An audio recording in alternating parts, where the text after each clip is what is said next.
que aquilo que ele pregava era riquezas insondáveis, maravilhosas providências divinas que estão além, muitas das vezes, do entendimento humano. E ele considerava isso um privilégio, irmãos. Queridos, servir a Deus, pregar o Evangelho, falar do amor de Cristo, adorar ao Senhor, é um privilégio que nós temos. É um valor que nós não podemos abrir mão dele em hipótese nenhuma. Você, pela palavra de Deus e pela fé, foi aceito como filho de Deus. Não troque esse privilégio que Deus te deu por nada neste mundo. Tem uma história no Antigo Testamento, para nós encerrarmos, que é muito emblemática. A Bíblia fala que de um homem que ele tinha 2 filhos. Um se chamava Esaú e o outro se chamava Jacó. E o nome desse homem era Isaac. E dentro da cultura judaica, o filho mais velho era aquele que tinha a primogenitura. O que era a primogenitura?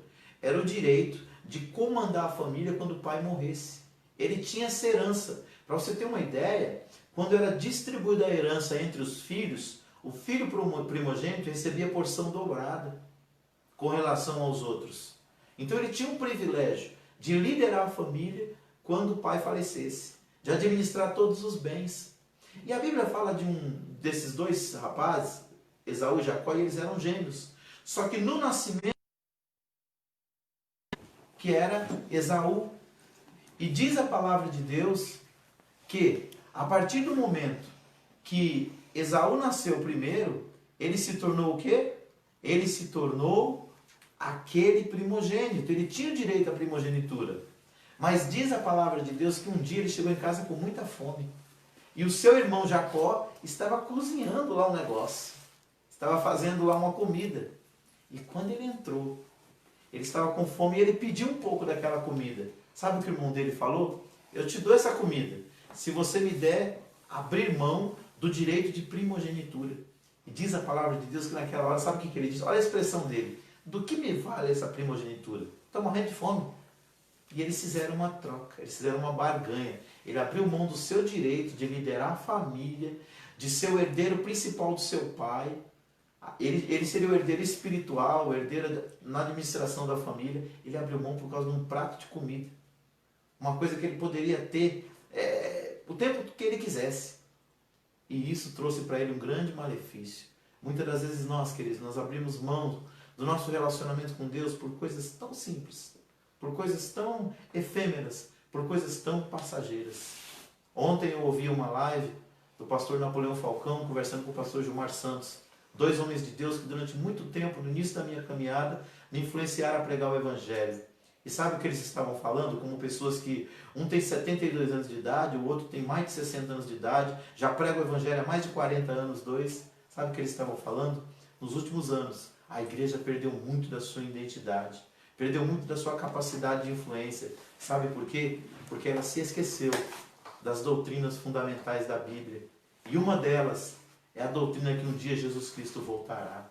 Nós precisamos despertar aqueles no nosso coração que um dia nós vamos ter que se encontrar com Deus. Seja através da morte, seja através do arrebatamento da igreja. E saber que a qualquer hora a trombeta pode tocar, se não para todos, para nós como indivíduo. Isso vai fazer que a gente leve a vida e a perspectiva cristã de uma outra maneira, para que a gente possa estar cada dia mais perto do Senhor. Então o apóstolo Paulo considerava a pregação desse mistério pré-estabelecido por Deus, que era a união de gentios e judeus na igreja, como um grande privilégio. E eu te pergunto nesta noite, como você tem encarado a sua vida cristã? Como apenas mais uma faceta da sua história, da sua vida? Mais um papel a desempenhar? Ou a principal faceta da sua vida, que é ser um filho de Deus, amado pelo Senhor, comprado e remido e lavado pelo precioso sangue de Jesus? Com direitos, sim, mas também com deveres e com uma grande responsabilidade de servir a Deus e de anunciar o seu reino.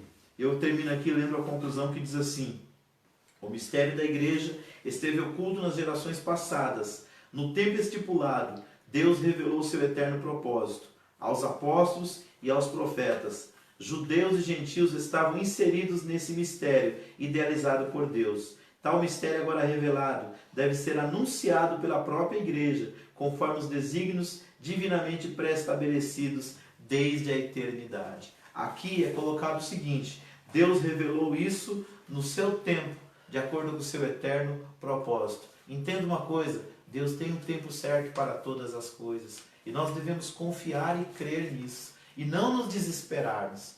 O sábio Salomão, em Eclesiastes, capítulo 3, do versículo 1 até o 8, ele fala que existe um tempo determinado por Deus para todas as coisas. E ele fala de vários tempos. Tempo de nascer, tempo de morrer, tempo de plantar, tempo de colher. Mas ele deixa bem claro para nós que existe um tempo determinado pelo Senhor. Querido, descanse o seu coração. Aguarde o tempo de Deus. Como diz os antigos, não coloque o carro na frente dos bois, né? Vamos fazer cada coisa dentro do seu tempo e vamos aguardar o socorro do Senhor. Eu fecho essa aula aqui